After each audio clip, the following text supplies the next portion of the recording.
اعوذ باللہ من الشیطان الرجیم بسم اللہ الرحمن الرحیم۔ فضائل عہد نامہ، تفسیر کبیر اور مدارک التنزیل میں ابن مسعود رضی اللہ تعالیٰ عنہ فرماتے ہیں کہ نبی کریم صلی اللہ علیہ وسلم نے ایک روز اپنے صحاب سے فرمایا کہ تم اس بات سے عاجز ہو کہ صبح و شام اللہ تعالیٰ سے عہد کیا کرو۔ عرض کیا گیا کیسے؟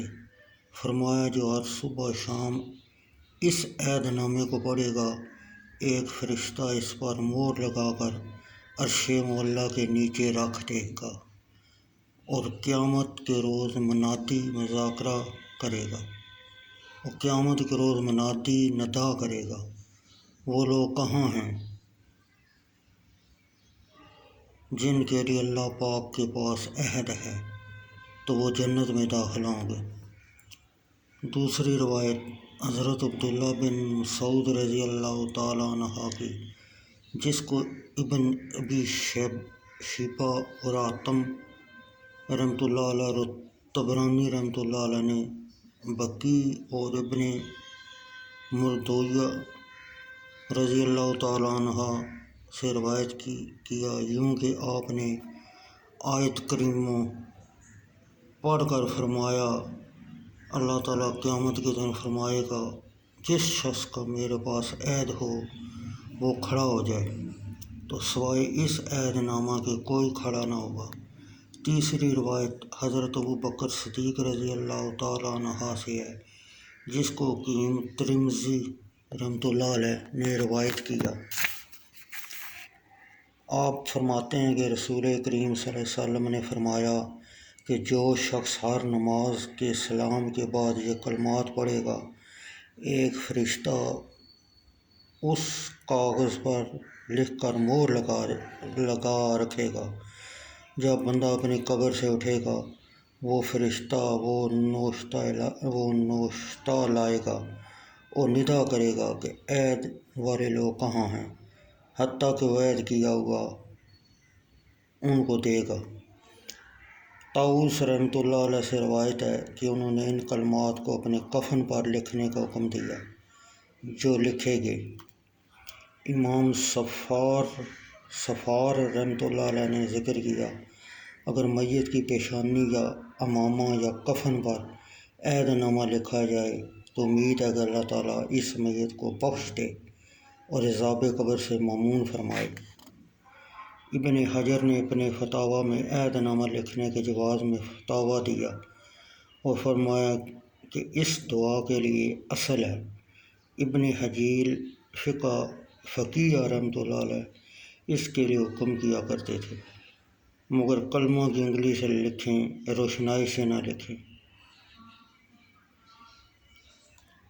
شجرہ یا عہد نامہ قبر میں رکھنا جائز ہے اور بہتر ہے کہ میت کے منہ کے سامنے قبلہ کی جانب تاک کھود کر اس میں رکھیں۔ بہار شریعت و فتاویٰ افریقی بوالا رسالہ فیض عالم شاہ عبدالعزیز صاحب رحمۃ اللہ علیہ، صفحہ نمبر 37۔ حسن حسین میں بوالا احمد کے سہیل راوی اس حدیث نے باروایت قاسم دؤف کو ہمارے گھر میں سب خوردہ کلاں اس عہد نامہ کو پڑھتے تھے۔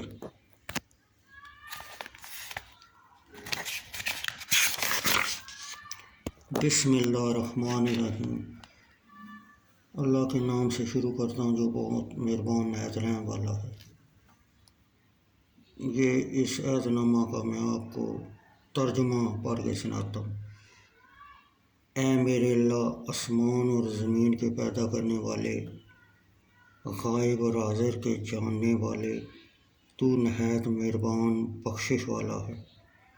الہی میں اس دنیاوی زندگی میں تیرے ساتھ عہد و اقرار کرتا ہوں اور اس بات کی شہادت دیتا ہوں کہ تیرے سوا قابل پرستش کوئی نہیں، تو یکتا ہے، تیرا کوئی شریک و ساتھی نہیں، اور میں اس بات کی گواہی دیتا ہوں کہ جناب محمد صلی اللہ علیہ وسلم تیرے بندے اور رسول ہیں۔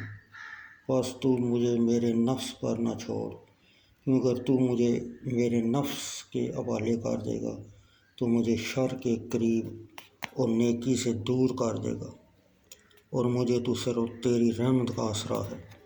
پس اپنے ہاں بھی میرا عہد کر دے، جسے روز قیامت تک پورا کرے تو ہرگز عہد کی خلاف ورزی نہیں کرتا، اور خیر الخلق محمد صلی اللہ علیہ وسلم پر اور تمام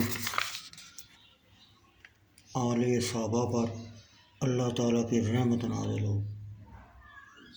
اے رحم کرنے والے، میں سب سے بڑا رحم کرنے والے، اپنی رحمت سے میری التجا قبول فرما۔ بھلا جب تو اپنے باغ میں داخل ہوئے تو تم نے ماشاء اللہ لا حول ولا قوت الا باللہ کیوں نہ کہا؟